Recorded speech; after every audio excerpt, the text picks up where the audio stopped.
amazing. Hi. Hi. How are you? I'm good, thanks. Yeah, how are you? Yeah, good, thank you. Amazing series. Oh, thank I'll you. sort of jump right in. How did you become attached to the project in the first place? I was approached by Clerkenwell Films, who I was working on a series with called Somewhere Boy. And they asked me just if I'd have a look at the book and see what I thought and see if I wanted to come in and talk about it.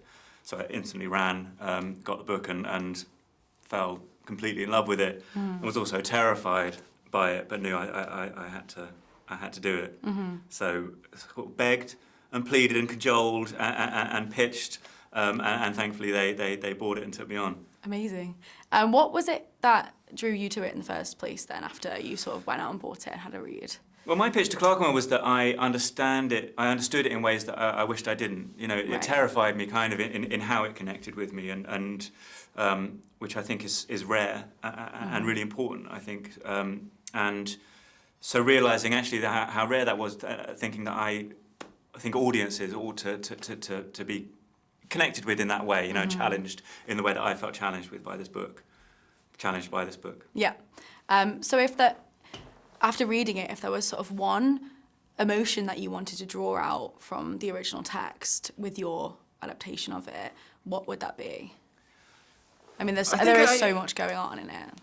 Yeah, I think I just wanted to remain very true to the spirit of the book and make sure that, you know, we present a truly complex character who's, you know, both charming and charismatic and funny and wild and also terrible and thoughtless and careless and vile and ultimately broken and deeply troubled and all of those things, and try and keep an audience on board with him throughout all of those shifts and turns.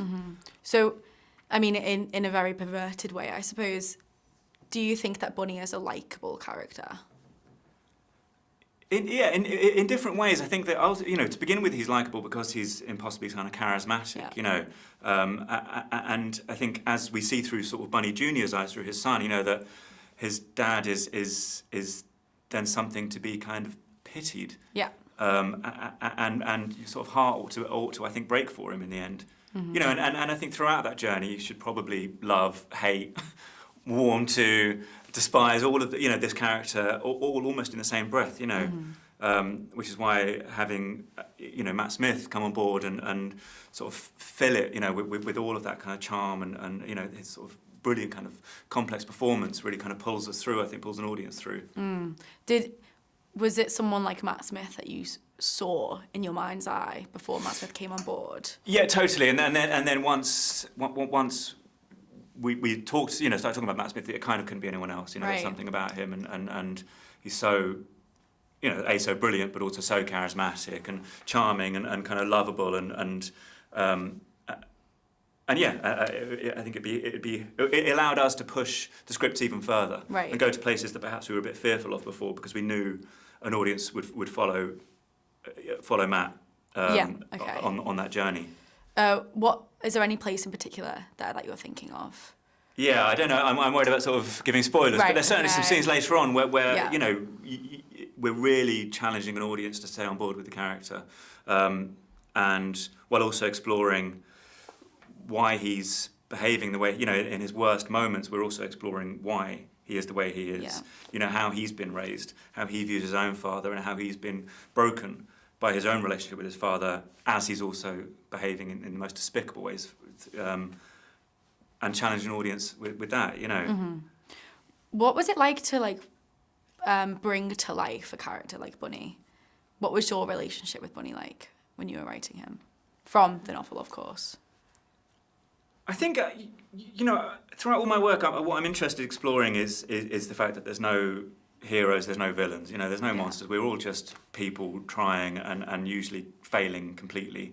And looking at Bunny as above anything else, a human being, a complex, rich human being, and loving him and hating him, and but never judging. I think that's the most important thing. You know, it's of no interest to me to judge and punish characters. I just want to present characters and allow them to exist, and then allow an audience to feel how they feel about them. Okay, sure. So in that vein, then, what did you see the relationship being between Bunny and the devil character that we see? If he's not there to judge.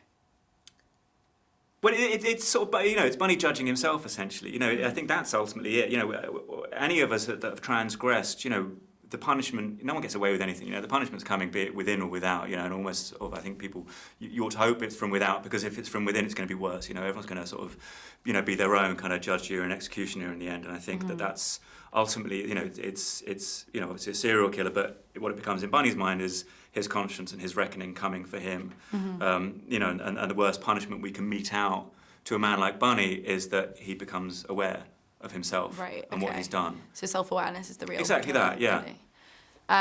And how do you think that situates in our current moment of perhaps more accountability for men than we've seen before, for especially, I mean, in like the news or in the industry, for example, these sort of stories are splayed out more and more. Yeah. Is that men having to reckon with their own past because there's a greater rhetoric and a greater welcoming of the female experience. I think that there's an example in which men become aware and are held accountable. But we look at sort of three generations of Bunny. You know, there's Bunny Senior, there's Bunny, and then there's Bunny Junior. And I think, you know, with Bunny's relationship with his dad, we look at how these behaviours are passed down through the generations. With Bunny Junior, we look at a sort of point in time where perhaps there's an opportunity to turn away and to find a new way of living and a new path. You know, I think that's why it's ultimately a hopeful story. And also, I think, you know, the things we're dealing with and themes we're dealing with are kind of timeless and universal. I think obviously there's a huge spotlight on it now, and rightly so.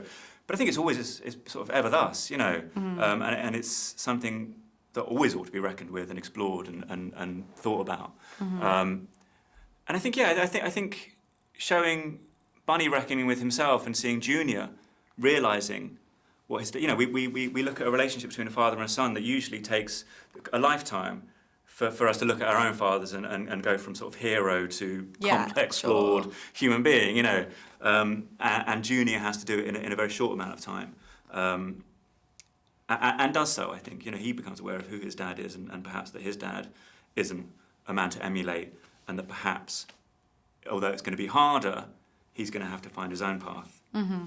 Yeah, I mean, I think the character of Junior is so fascinating, especially in the 4th episode where you see an idea of a different life presented before. Yeah, I mean, in that 4th episode, which is pure invention because that's not in the book, but I thought it was important to separate the boys and for Junior to learn lessons in isolation.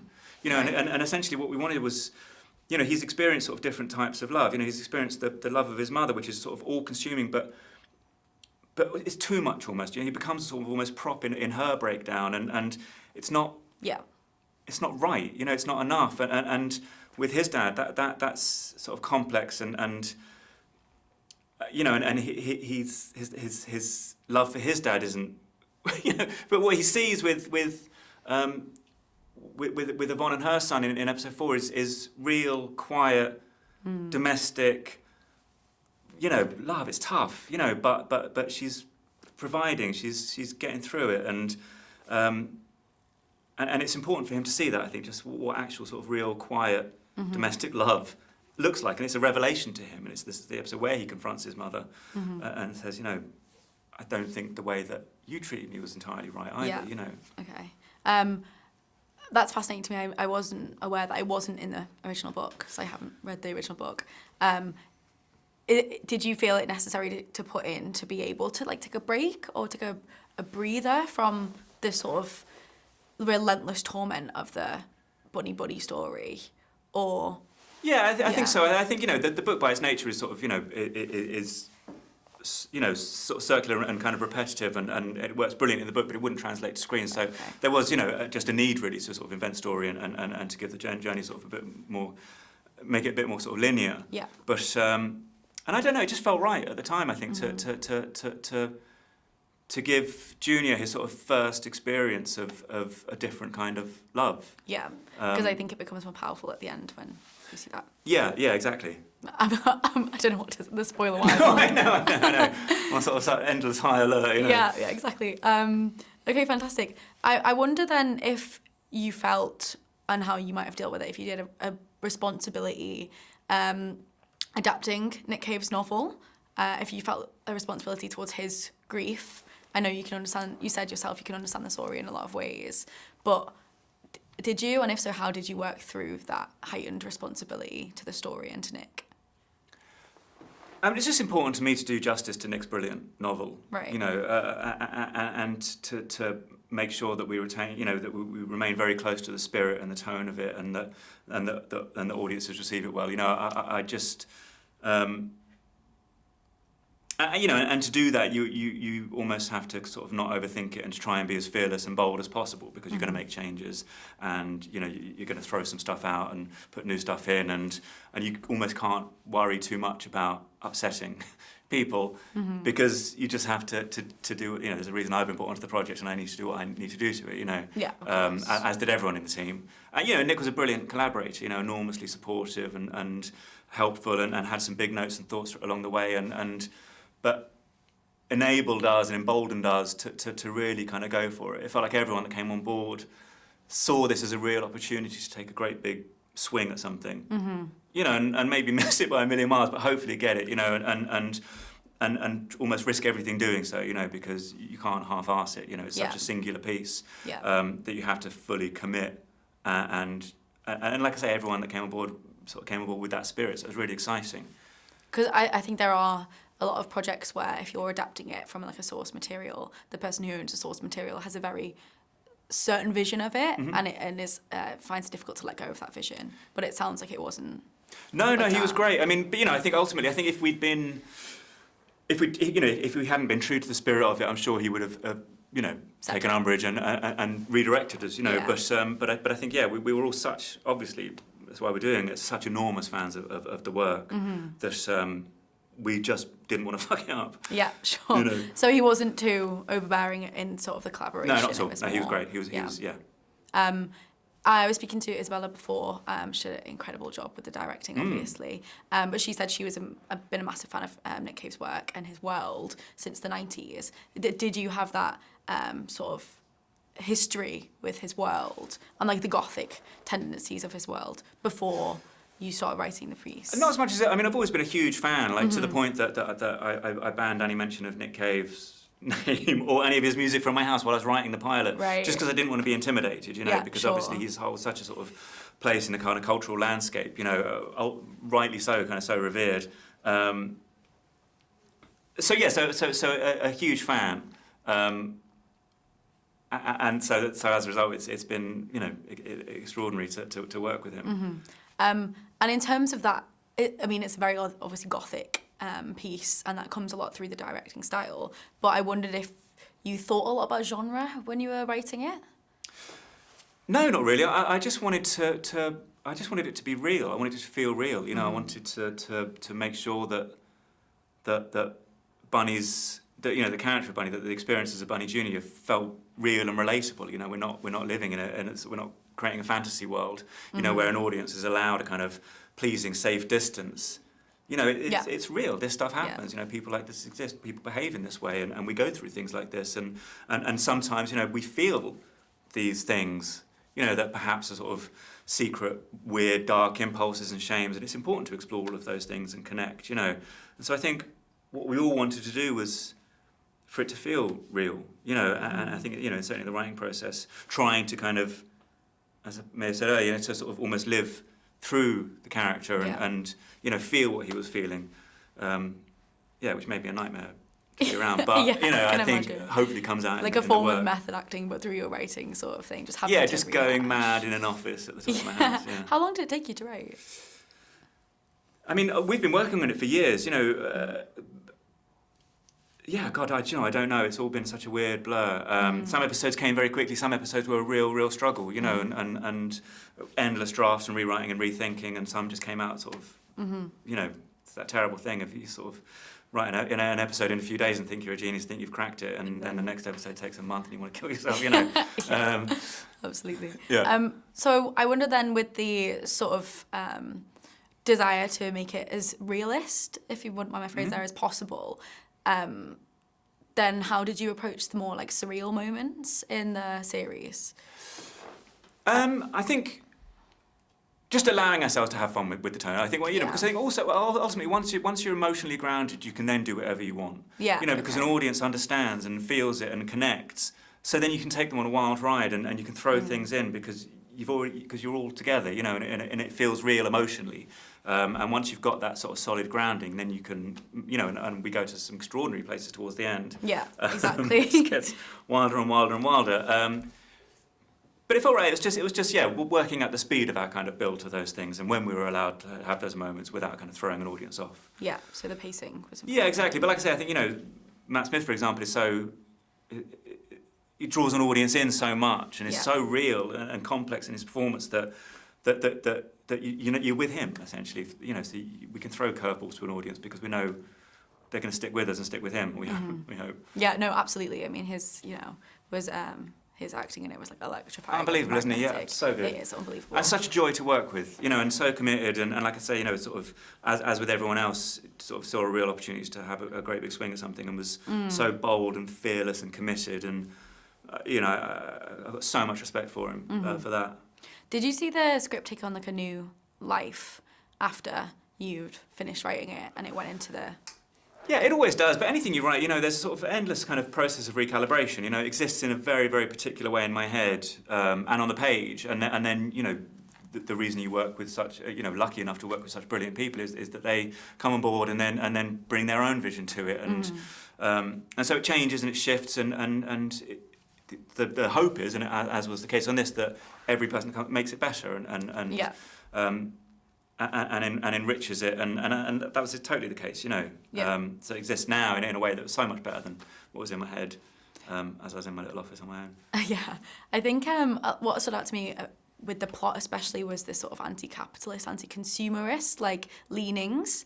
Do you consider it like a warning tale, or is that going too far? Was there any specific things you wanted to do or say about our like capitalist realist moment? No, not really. No? I think if it's there, great, and I'm glad it's being read in that way. But no overtly. I mean, I'm not particularly interested in sort of making kind of statements, political or otherwise. You know, what interests me is character and kind of the raw sort of humanity and how far we can go in exploring, you know, the complexities of that. And like I say, just sort of presenting rather than trying to come at it from a certain angle and hope to engender a certain response from an audience. I'm almost interested to see, you know, what people feel when they see really their own humanity kind of reflected back at them, sort of warts and all, you know, and are confronted by these sort of perhaps sort of dark secret shames that we all feel, you know.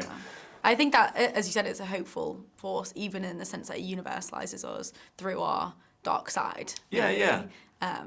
And it seems more pertinent now, more than ever. I think so. I think, you know, also, you know, when it's had a visual age where the fear is that we sort of become more and more fearful of complexities and complex characters, you know, writers feel as though they're going to somehow be judged by the actions of their characters. And you can't think like that. You just have to let people be people, you know, and just sort of see what happens, really. Because that's what really connects, you know, is the messiness of humanity. Yeah. Audiences don't want to feel judged. They don't want to see perfect people, you know, sort of be kind of morally kind of beyond reproach, because that's not us, and we're going to feel judged.